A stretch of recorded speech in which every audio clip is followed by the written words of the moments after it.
আজকে অনেক ভোরেই উঠেছি। তোমাদের গুড মর্নিং একবার বলেই দিই। তো দেখতেই পাচ্ছ বৃষ্টি পড়ছে। এটা আমার বাড়ির পেছনের দিকটা। তো আমার ছাদে যত গাছ ছিল সবই কিন্তু এখানে এখন তাদের ঠাঁই হয়েছে। প্রতিটা গাছ একদম ভিজে সবুজ হয়ে গেছে, সেটা ছোট গাছই হোক বা বড় গাছ। আর যেন কি একটা আনন্দে মেতে উঠেছে এই বর্ষার সময়। আর বর্ষা এলেই মনে হয় এদের যত খুশি। দেখো প্রতিটা গাছে ফুল ফুটেছে। আমি তো বৃষ্টির জন্য আরও ভেতর দিকে যেতে পারছি না। আর আমার বাড়ির কনস্ট্রাকশনের কাজ চলছে বলে সেই কারণে কিন্তু এদের ঠাঁই এখানেই হয়েছে। আবার উপরের কাজ হয়ে গেলে সবাইকেই নিয়ে চলে যাব ছাদে।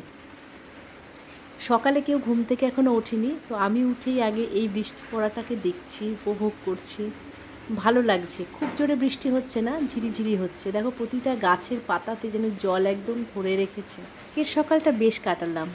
সকালে এরকম বৃষ্টির দিনটাকে উপভোগ করব বলে ঠিক করে রেখেছিলাম, তাই সকাল সকাল কিন্তু আগে কাউকে না ডেকে আমি চলে এসেছি। তো এখন ওদেরকে ডেকে দেবো, আর ছেলের ইউনিভার্সিটি আছে, ওকেও উঠতে হবে। আর চা বসিয়ে দিচ্ছি, চলো রান্নাঘরে গিয়ে দেখা হচ্ছে। চা বানানো আমার কমপ্লিট। তো এবার ছেঁকে নেব। চাটা মনে হচ্ছে বেশ করা হয়েছে। আর আমার বর্ষাকাল এলে কিন্তু এত খুশি লাগে মনটা, কারণ রান্না করতে করতে আমি পুরো বর্ষাকালটাকে এনজয় করি। এই জানলা দিয়ে আমি বৃষ্টিটা দেখতে পাই। চা ছেঁকে নিয়ে আমি আমার ছেলের বেডরুমে চলে গেছি, জানলায় বসে বসে চা খাবো আজকে।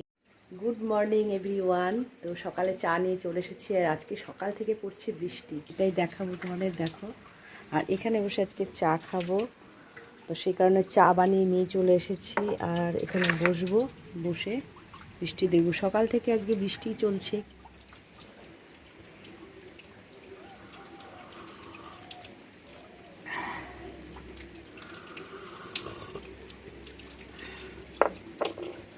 বৃষ্টিতে এরকম কড়া চা হলে কিন্তু জমে যায়।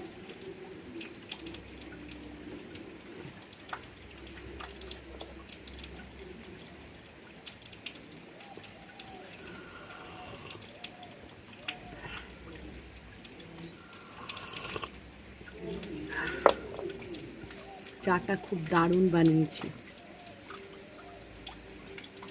তো আজকে সারাদিন কি করব কি না করব সেগুলোই দেখাবো তোমাদের। তো বৃষ্টির দিনে কি রান্না করব সেটাও শেয়ার করব। দেখা যাক, এখনও ডিসাইড করিনি যে কি রান্না করব। তো আগে তো ব্রেকফাস্ট বানাবো, তারপরে লাঞ্চ। দিনটাকে স্টার্ট তো করেই দিয়েছি চা দিয়ে। এরপরে ঘরের অনেক কাজ রয়েছে যেগুলো করতে হবে। চাটা খেয়ে নিই। আর তোমরাও সকাল সকাল বৃষ্টির দিনে চা খেয়ে নাও আমার মতন। জঞ্জাল ফেলার ডিউটিটা কিন্তু আমার বরেরই। আজকে সকাল থেকে বৃষ্টি পড়ছে, সেই অজুহাতে বৃষ্টিতে ভিজবে না আর জঞ্জালও ফেলবে না। তাই আমি আজকে ফেলে দিচ্ছি। কোনো কোনো দিন করে দিতে হয়, ঠিক আছে, কোনো অসুবিধা নেই। একটা কাজ আছে বড়মশাইয়ের দায়িত্বে আছে, আর বাকি কাজ তো সব আমি করি সংসারের। আর এই গেটটা এমনভাবে আটকে দিয়ে দাঁড়িয়েছে দাদা, খুলতে পারছিলাম না, একটু সরে গেছে, তারপরে খুলে জঞ্জালটা দিচ্ছি। আর আমার বর কিন্তু বারান্দা থেকে সব দাঁড়িয়ে দাঁড়িয়ে এই মজা নিচ্ছে, দেখছে আমি জঞ্জাল ফেলছি। যেহেতু এটা আমি করি না, সেই জন্য মজা নিচ্ছে।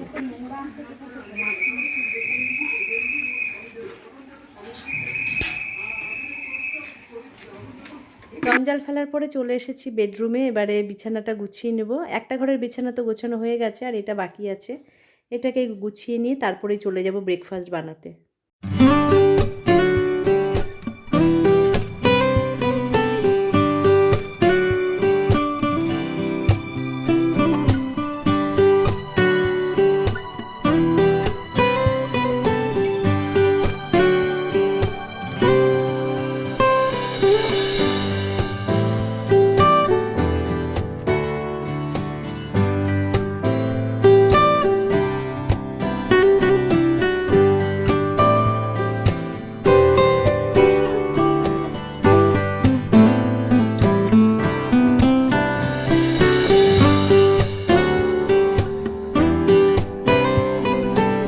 বৃষ্টি কিন্তু পড়েই চলেছে, আর এইদিকে তো কাজ করতে হবে। বিছানাটাও গোছানো হয়ে গেছে। এবার চলে যাব রান্নাঘরে, কারণ ছেলে ইউনিভার্সিটি যাবে, তার লাঞ্চ বক্স রেডি করব, তাকে খাবার করে দেব। তো সেই জন্য যাচ্ছি। আর নিজেদেরও তো খাবার দাবার আছে, খেতে হবে সকালে ব্রেকফাস্ট। ছেলে বলছে ম্যাগি খেয়ে যাবে, তাই ওকে ম্যাগিটা বানিয়ে দিয়েছি। বিছানা গোছাতে গোছাতে ম্যাগিটা বসিয়ে গেছিলাম, আর এদিকে হয়েও গেছে এসে দেখলাম। আর ডিম পোচ দেবো, আর একটা চিজ দেবো। মানে ওকে একটু পরিপাটি করে দিলেও খুব খুশি হয়, আর এইভাবে খেতেই ভালোবাসে। শুধু ম্যাগি দিয়ে দিলাম, খাবে না। আবার ভেজিটেবিল দিয়ে বানালে খাবে না। তো ঠিক আছে, ওর মতন করে ওকে দিচ্ছি। আমরাও সবাই আজকে ম্যাগি খাবো, আর বৃষ্টির দিনে ম্যাগিটা বেশ ভালোই কিন্তু খেতে লাগে। তো সেই জন্য ঠিক করেছি যে সবার জন্যই ম্যাগি বানাবো। তো এই দেখো চিজের প্যাকেটটা ছিঁড়ে নিয়েছি, এবারে ডেকোরেশন করে দেবো। তো দিয়ে ছেলেকে দিয়ে দেবো খাবারটা। ও খেয়ে দিয়ে বেরোবে, তারপরে অন্যান্য কাজগুলো সারবো। তো সেটা চিন্তা থাকে আগে যে ওর খাবারটা আগে রেডি করি, যেহেতু ও বেরোবে বাইরে, আর আমরা তো ঘরেই থাকবো, আমাদেরটা একটু পরে খেলেও অসুবিধা হয় না। তো এইভাবে তাকে বানিয়ে দিতে হয়। তা সেই জন্য খুবই খুশি হয় এরকম করে খেতে ওর, আর ডিম পেলে তো খুবই খুশি। তো সেটা ওকে দিয়ে আসি এবারে খাবারটা। সকালটা মনে হয় আমার মতন সব মায়েদেরই এরকম ব্যস্ততার মধ্যেই কাটে। তারপরে যদি বরের অফিস থাকে তাহলে তো আরও বেশি ব্যস্ততা।